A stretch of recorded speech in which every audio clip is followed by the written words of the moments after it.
Good morning, this is Kelly Borsheim. A couple of days ago I noticed that I had really done the pearl necklace in a strange mode. I told you I had a problem with symmetry, and I do, because try as I might, I ended up carving these over here very tiny first. I carved these first, and then later I carved these bigger. I'm not actually sure why I did that. And I told myself, well, I already cut these grooves so deep that I can't do it again, and maybe I was trying to do something with perspective, as though these are larger because my point of view was over here and they get smaller. I was trying to do something asymmetrical. I was trying to be interesting. But last night I told myself, oh, that's a bunch of hogwash, that I need to try a little harder and do a little better.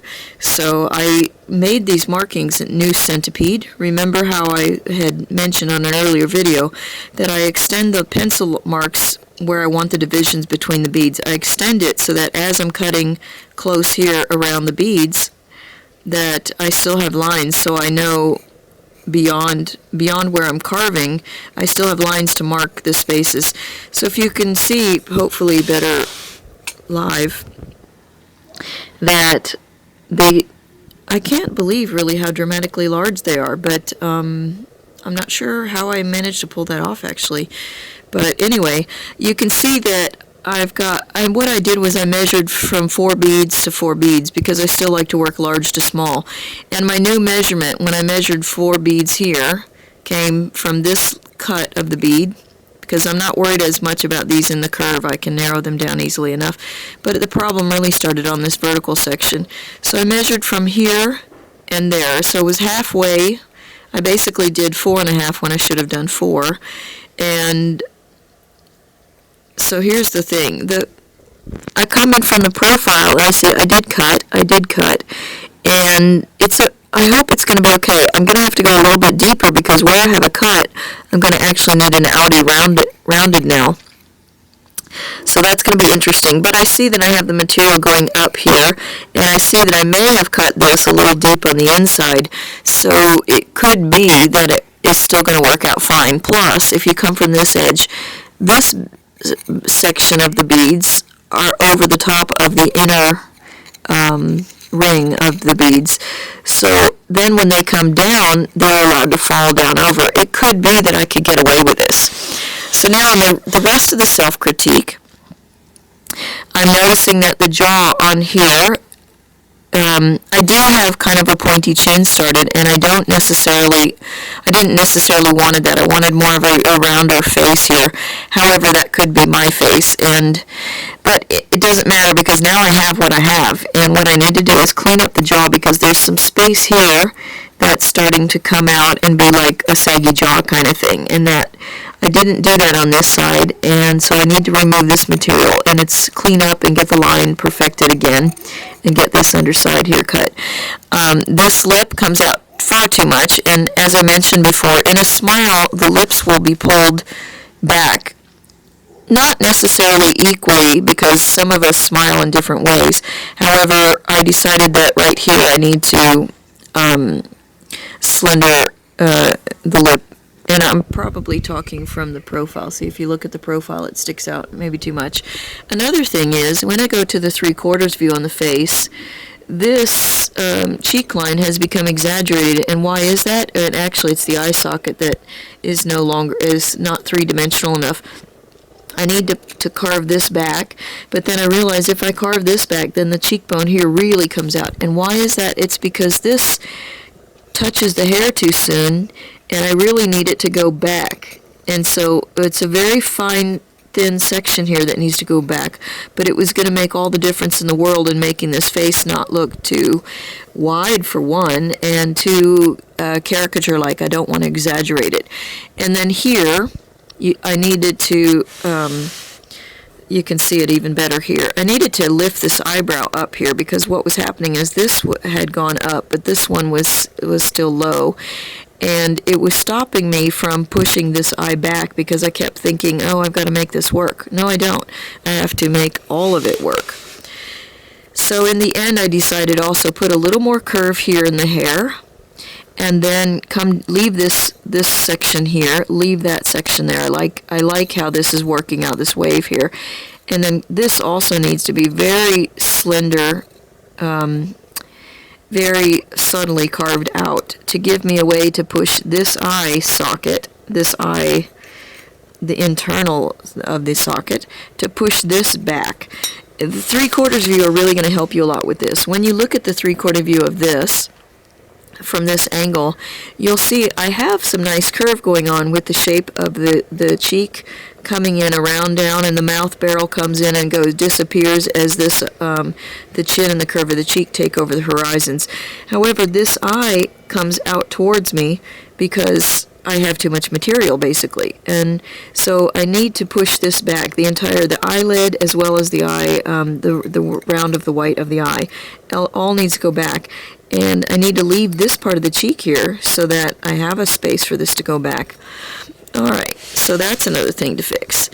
And then this, I felt like the mouth here curves back too slow and too wide, and I needed to go there. Plus, I wanted to make her smile a little bit. So do you see what I've done is I've marked a little bit of the corner of the mouth, both corners, let it go up just a wee bit because I felt that she had an open mouth but she didn't necessarily have a smiling mouth.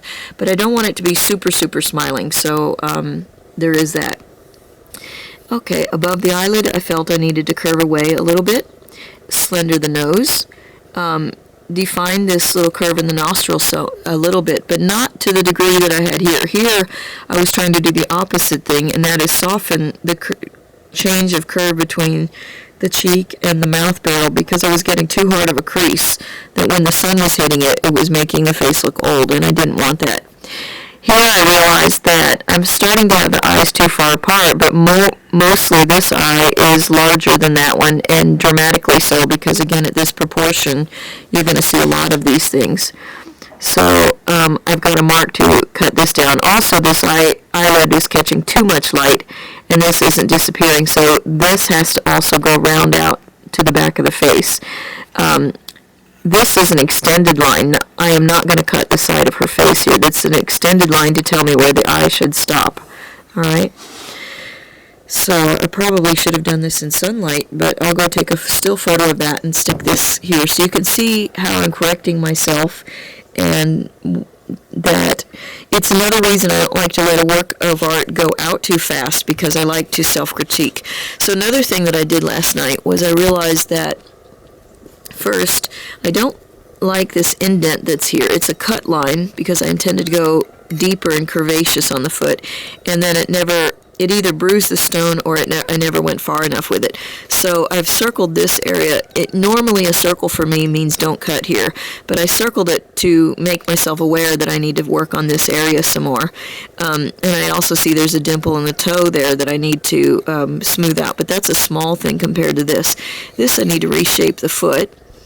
I also decided this heel is too long and it's coming up into this area, so I needed to cut that to round it out there. But also now this, I decided, coming from the bird's eye view, well, let me back up. The heel, your Achilles heel is thinner in relation to the outside of the heel. And I didn't have that. I have that coming out here. Now, again, I'm not trying to put realism in there, but I want some sort of semblance with real anatomy because I think that's more intelligent, a manipulation to say that. So I want to make this curve, again, coming to the bird's eye view now, I want to make this curve come in a little bit more from the calf muscle, tapering down into the ankle. I'll shave off a little bit of this, and then I want to also bring in the entire curve of the ankle to make the leg more shapely. Do you see how I've got a really curvaceous thing going on here? Maybe it's too curvaceous, but I like that. And I want to emphasize a little bit more curve in for going into the foot, and then also round out the top of the foot and make it kind of curved to go under. So that's the foot critique. I also, when I came into here, I want to remove some of this area because this also is extending out, and I want to refine the shape. See how this is very well delineated here? You can see this. So there. And then, now this is another area I've been thinking about.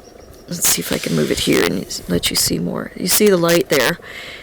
I have a definite line here. This line is the one I was developing from the front angle. I want this to be straight, and then this to go in a curve up. I can tell that I still have some refining of this line, and then here, I have it going straight, but what I want is last night I was really trying to study the shape, because what I've got is the start of a nice curve here going into a straight line.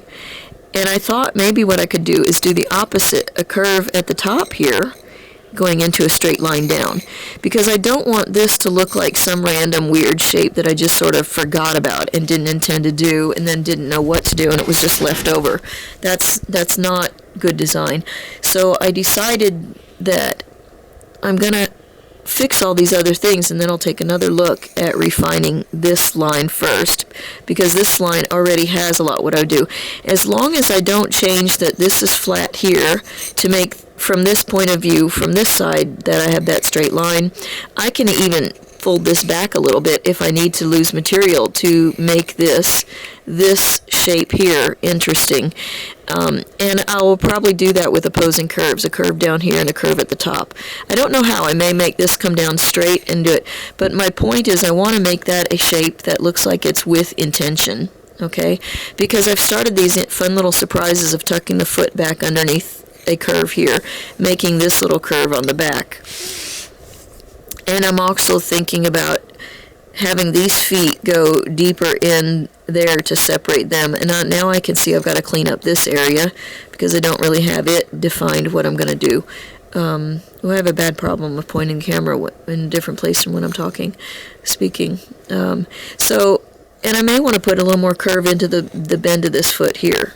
Do you see that profile could be a lot more fun? We'll see. So it's strange because you might think that I'm coming done, but what I'm really doing now is putting in the steps that I feel like are the quality parts of the art. Let me turn this face around here. Maybe you can get some more sun on the correction I've made. I can see the blue light in the camera because it's early morning, and I'm trying to utilize this before the sun comes and beats down on me. Gets hot again. So, but here's my day so far. It's Kelly Borsheim back again. I've made some corrections to the faces. They'll still need some more work, but I've started now on the commitment for changing the bead size. To be honest, a part of me really didn't want to do it, but then, like I said, when I realized that's the wrong decision, that's the lazy decision, the thing is I need to do it right. So now I'm changing what was 7 beads, I'm changing now into 8 beads, and hopefully you can see this here. Maybe if I take it into the sun. I'm now happy that, I still have a lot of work to do on it, for sure, but I have to put that back before my hand's not that strong. Oops. It's a way to ruin my camera. Anyway, I'm happy now that I've started to do the commitment that I'm actually going to go through and follow through with it, because I know in the end I'll be happier with the piece and I won't feel ashamed of anything, and that's the most important thing in a lot of ways. Okay, happy work. Ciao, ciao.